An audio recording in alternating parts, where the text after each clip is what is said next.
Hi friends, welcome to my channel, and this is my third video in my Hay House unboxing haul. As I said in the other two videos, I managed to get all three of these decks on sale for just over £30.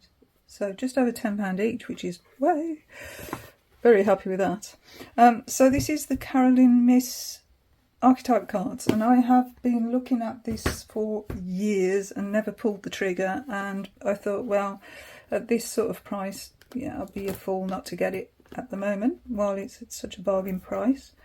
So let's have a little look. I'm just filming really my first impressions of the deck, if I can open it. So yeah, a Hay House deck, obviously. Very bright red. Nice gold type. And we have an archetype on the front there, which I admit I don't like. I don't like that art.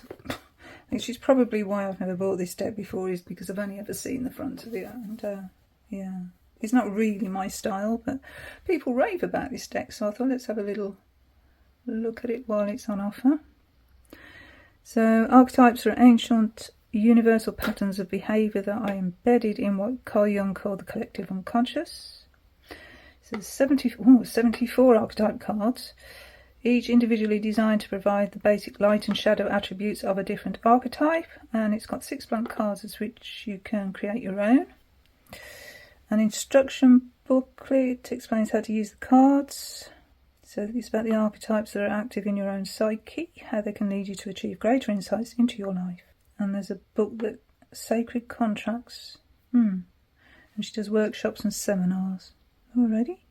And this is 2003. So we've got thumb holes there. Good deck of art. It's just a normal wood, cardboard box. I was going to say wooden then. Cardboard box. Yeah, same. Quite big. And we have a paper band. Oh, I'm not very strong today. So that's the backs. What's that supposed to be? Obviously not reversible. Cards feel like they might stick, maybe. It's quite glossy. Alrighty. Okay. So it looks like,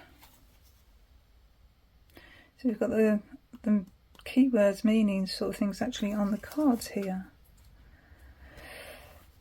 Oh, that's interesting, isn't it? Oh, I'm looking at the image actually. What's the help you recognise and confront addictive behaviour, and then shadow compromises integrity and honesty, allows an addictive pattern to have authority over your inner spirit. I've known a few addicts in my time. Okay, so 2003, and it is, let me see, 104 pages of text really on the cards.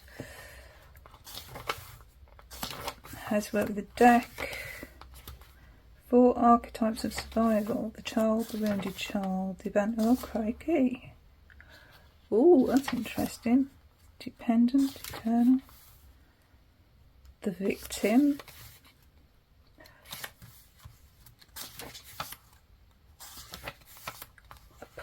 A partial listing of archetypes. This is shadow work. It's got lots of questions to journal with. A concise summary. Suggestions for using the deck, and then we're into the actual card. So how much more have we got in the book than we have on the card? So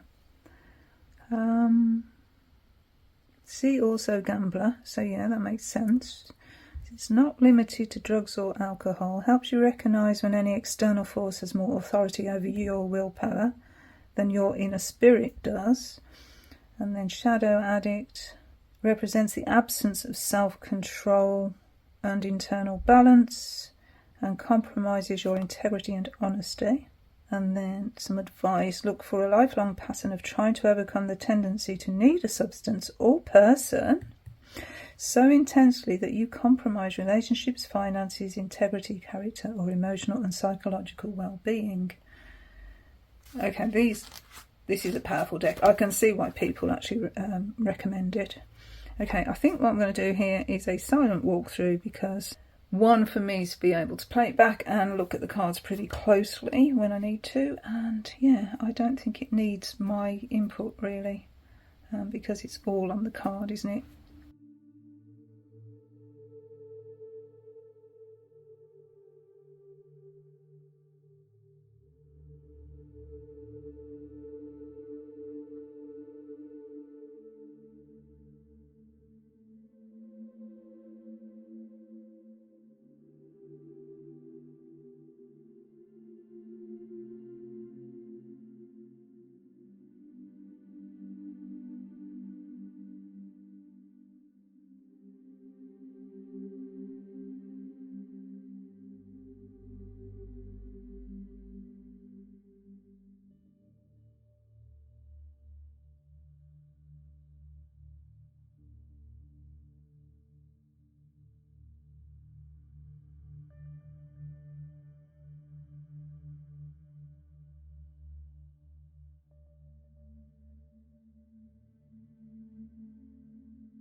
Okay, so these are the extra cards where you can put your own archetypes on there.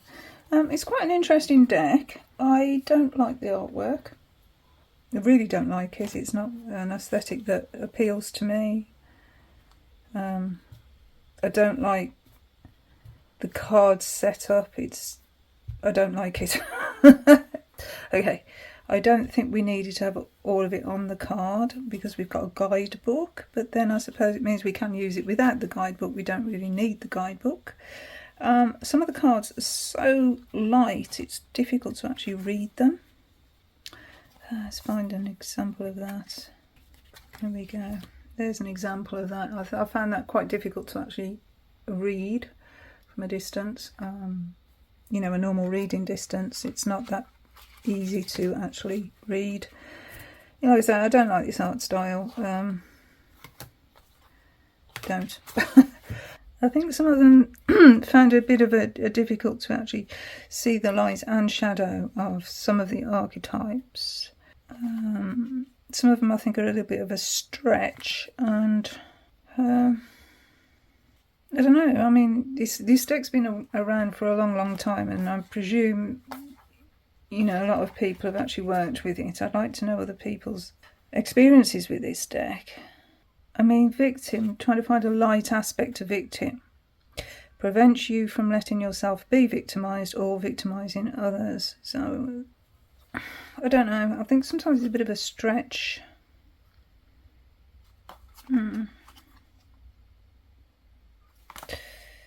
I don't know, some of these are so light though in tone, it's really difficult to actually, I've already said that, it's difficult to read. Yeah, so that's my sort of first impressions of this deck. Like I say, it's been out a long time. We'll see how I get along with it. I'm not overly sure, to be fair. But anyway, well, thanks for indulging me watching my video if you did make it to the end. And once again, I'll see you hopefully in my next one. Okay, bye folks, bye.